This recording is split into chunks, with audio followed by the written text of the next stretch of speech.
గట్టి రౌనా ఎన్నడన్నా ఈ తెలంగాణలో ఏ ఆడబిడ్డన్నా బతుకమ్మ చీరలు కట్టుకున్నారా? ఎన్నడన్నా పండుగ చేసుకున్నారా? నేను ఇవాళ మా అక్కల్ని అడుగుతున్నా, ఇందరమ్మ చీరలు మా సీతక్క మీకు పంచుతే ఈరోజు వేలాది మంది పాలపిట్టలక్క చీరలు కట్టుకొని మా తమ్ముడు వచ్చిండు, మాకు చీర పెట్టిండు, మాకు సారె పెట్టిండు, మా తమ్ముడిని ఆశీర్వదించాలని ఇవాళ వేలాది మంది మా అక్కల ఆత్మగౌరవంతో కట్టుకురు. ఈ పక్కలు ఉన్న మా సోదరులు అమ్మో మా ఆవిడ కూడా మంచిగా అందంగా ఉందే ఏందో అనుకున్నా అని పాలపిట్ట చీరల భార్యను చూసి సంతోషపడుతురు. ఇవాళ 1 కోటి మంది ఆడబిడ్డలకు 1 కోటి చీరలు ఇచ్చినందుకు, ఇందిరమ్మ చీరలు ఇచ్చి వాళ్ళ కళ్ళల్లో ఆనందం చూసినందుకు ఇవాళ మేము దిగిపోవాలనా? 67 లక్షల స్వయం సహాయక సంఘాలకు మా సీతక్క 57,000 కోట్ల రూపాయల బ్యాంకు లింకేజ్ ఇచ్చినందుకు, ఆడబిడ్డల్ని శ్రీమంతులను చేసినందుకు మేము దిగిపోవాలనా? 1 కోటి ఆడబిడ్డల్ని కోటీశ్వరులను చేయాలనే లక్ష్యం పెట్టుకున్నందుకు ఈరోజు ప్రజాపాలన పోవాలనా?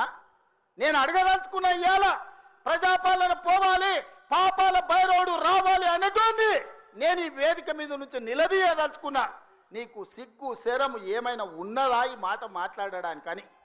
నీకు పదవి రాకపోతే ప్రజాపాలన పోవాలనా? ఇవాళ రైతులను పొట్టన పెట్టుకొని ఈ పాపాల భైరవుడు చేసిన పాపాలు మీకు తెలియదా? ఈరోజు ఎన్ని పథకాలు ఏమేమున్నాయో నేను చెప్పితే రామాయణం అంతా రాసుకుంటే భారతం అంతా అయితే పథకాల గురించి మీకు అందరికీ తెలుసు. నిరుద్యోగ యువకుల గురించి కానీ, విద్యార్థుల గురించి కానీ, ఉద్యమకారుల గురించి కానీ, మహిళల గురించి కానీ, మైనార్టీల గురించి కానీ, రైతుల గురించి కానీ, ఈరోజు దళితులు, గిరిజనులు, ఆదివాసుల గురించి కానీ ప్రభుత్వం అమలు చేస్తున్న పథకాలు మీకు తెలియదా? అంతెందుకు ఈ ప్రాంతంలో ఉండే సమ్మక్క సారలమ్మ జాతరకు ఎన్నడన్నా సమ్మక్క సారలమ్మ దర్శించుకోవడానికి ఎన్నడన్నా కేసీఆర్ వచ్చినాడే? 2 నెలల్లో 100 కోట్లు పెట్టి సమ్మక్క సారలమ్మ మందిరాన్ని ప్రపంచానికి ఆదర్శంగా నిర్మించినందుకు మేము దిగిపోవాలనా? పేదల దైవాన్ని గౌరవించినందుకు మేము దిగిపోవాలనా? వేములవాడ రాజన్నకు నా లగ్గం ఈయనే అయింది, నా లగ్గం అయినందుకన్నా 100 కోట్లు ఇస్తా అన్నాడు.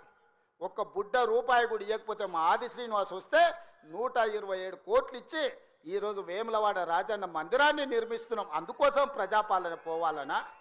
బాసర సరస్వతి విజ్ఞాన జ్యోతి బాసర సరస్వతిని 100 కోట్ల రూపాయలతో బాగు చేస్తున్నందుకు ప్రజాపాలన దిగిపోవాలనా? ఇవాళ చిన్న కాళేశ్వరం ముక్తేశ్వర మందిరాన్ని ప్రారంభించుకుంటున్నందుకు ఈ ప్రభుత్వం దిగిపోవాలనా? సరస్వతి పుష్కరాలను నిర్వహించుకున్నందుకు పోవాలనా? భద్రాచలం